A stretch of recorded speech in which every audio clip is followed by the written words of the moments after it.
السلام علیکم ورحمۃ اللہ وبرکاتہ۔ کیا حال ہے ناظرین؟ انشاءاللہ امید ہے آپ سب خیریت سے ہوں گے۔ ناظرین، آج ہم آپ کو قبولیت دعا سے متعلق دعا بتائیں گے۔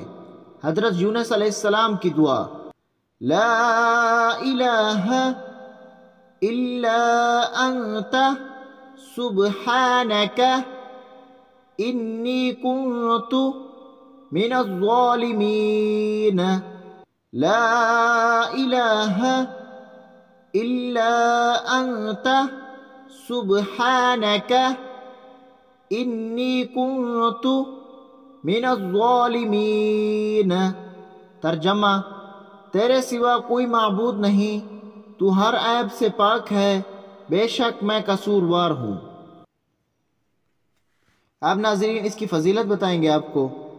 اللہ کے رسول صلی اللہ علیہ وسلم نے فرمایا، مچھلی والے پیغمبر حضرت یونس علیہ السلام نے اس وقت یہ دعا مانگی جب وہ مچھلی کے پیٹ میں تھے۔